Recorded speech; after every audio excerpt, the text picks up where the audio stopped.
namin sa YE as a participant and as a speaker? Grabe yung YE. Grabe. Kung walang YE siguro, wala ako dito. Doon ako nag-start. Doon ako nag-umpisa sa UK Camp ko. Napaka-popular na rejection. Kabatch ko yan si Kuya King, si Daysan, si Jen. So nakabatch kami, batch ng YE. Nagalit yung speaker, nag-stop ko lagi. Minsan kami ka-batch na hindi na siya bumalik after ko. Kasi parang tinignan ako yung personal talaga yung rejection. Kasi nung naging participant ako, bata pa rin. Parang hindi ko pa masyadong dinamdam yun. Pag tinatanong ako ng speaker kung ano yung problema ko, sasabihin ko sa kanya, wala akong problema kasi ako. Okay na yung pamilya. Yung ganun yung mga naiiyak lang ako kasi nakakaiyak yung storya na kasama ko. Pero ako, hindi ako naiiyak sa reason na problema. Kasi bata pa ako, hindi ko pa iniisip yung mga problema ko sa buhay. Very memorable sa akin ang rejection kasi si Kuya King lahat ang pinagbintangan namin na hindi nagbigay ng papel kaya nagdalit ng speaker at alam ng lahat yan. Because back then, ang drama ng speaker is bakit kulang yung papel? Sino hindi nag-submit? And everyone was very quiet because sino namang hindi magbibigay ng papel at bakit ayaw umamin for a very long time? Sige, Justin pa doon. Para siya yung attorney namin. Parang nakapaglaban siya na, hindi ko, bakit mo niya nag-guide? Ganun. Ayaw na namin, alis na kami. So, walk out kami lahat. As in, lahat ng batch namin. Umalis, aalis na kami. Hindi na kami mag-buhay. Tapos, hinahanap kami. habang nag-walk out kami, alis na tayo. Ano yun? Tapos, hinahanap kami. Hinahanap kami nila, best friend ko, yung mga gano'n. Oo, sa kayo pumunta. Dumating sa point na gusto namin puntahan yung mga papel at bilangin. So, ganun kami ka-crazy before na parang bakit ka nagagalit? Nag-submit naman kami lahat. So, until now, inisip pa rin namin si Kuya King na hindi nagbigay ng papel kaya nagalit yung speaker. It's just a motivational activity. Nakahanap din ako ng mga kaibigan tsaka pamilya sa batch namin sa YE. Sa speaker yun nga, yung muntik na may magpapasama. Kasi napilog siya sa rejection. Pero nakalma naman siya.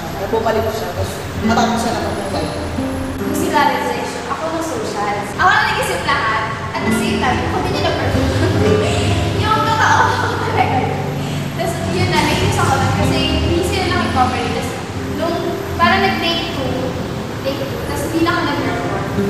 Tapos yun, pinaka natatanda ko sa Kuya Paolo, sabi niya. Sabi ni nanay, kala niya daw, hindi na ako mag-third day. And pakatigaman naman pwedeng bibigay ng talk for youth encounter because yun yung mga dating officers naman ni Father Loy when he was assigned in Malabo. But when he got transferred in Fatima, dinala niya din yung mga speakers niya. At sinibigay sa amin yung talk. Doon kami si nanay, doon pinakita ko paano talaga siya gagawin. After 4 batches or 5 batches, training na ang mga speakers na mismo Fatima para sila na ang mag-handle. Dahil naniniwala noon na wala din naman magbibigay noon, kundi tayo-tayo lang din. Dadating yung time na tayo na ang kakawak para sa parish natin, para mas matulog. Director ako doon. Gamitin ko daw yung kalakahan ko doon para kontra-umay sa mga moms.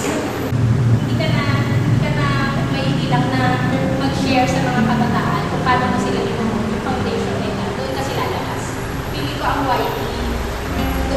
Doon nila nakikita na masayang paglingkod. Kasi nakakita sila ng kaibigan. Nakikita nila yung tamang daan. Nakikita nila na masaya pa rin yung serve.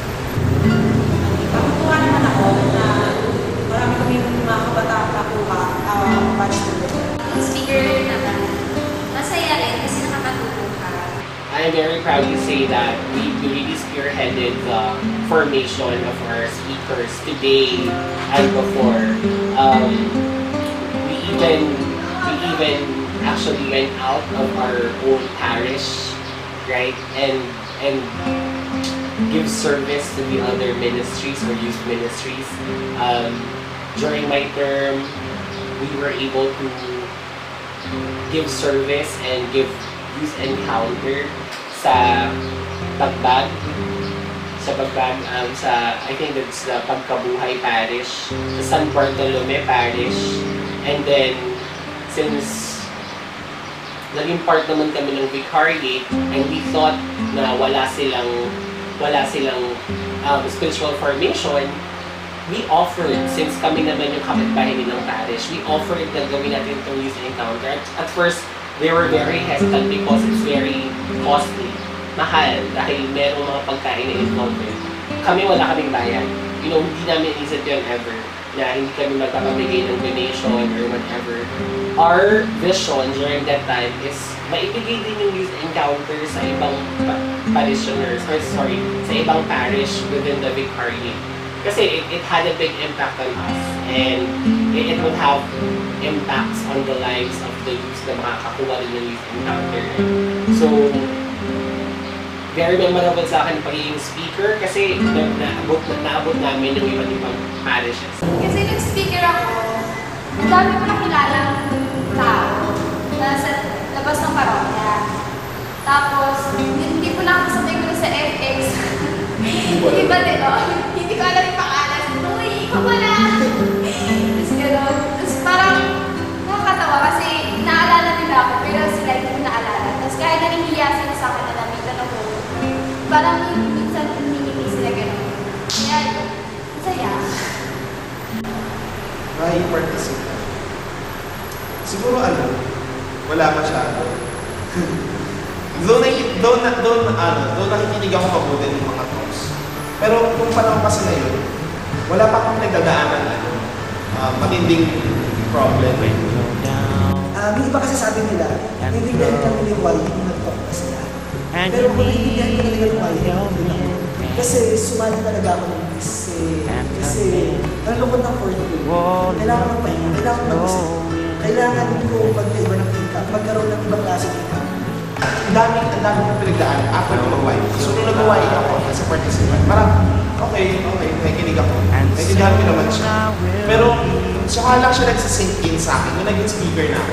Kasi yung mga pinagdaanan ko na sinasabi ni YE, yun na yung kaya ko siyang i-share nung naging speaker na. Honestly, mahirap gumawa, mahirap ayusin yung isang klaseng seminar. Lalo na kapag hindi mo alam yung mga pwedeng mangyari. Hindi mo alam kung sino yung pwedeng pumunta kahit pinuntahan mo. Kasi pwede mo kung dumating ka lang, hindi mo nakasama.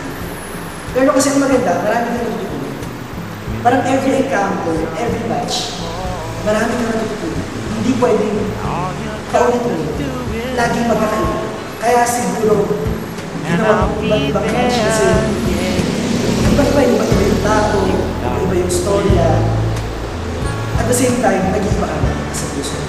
Nag-mature yung faith mo, yung bilang ikaw, as a leader, as a son, as a friend, nag-iiba ka rin. So, marami ka natutunan. Marami kang na-encounter outside the youth encounter.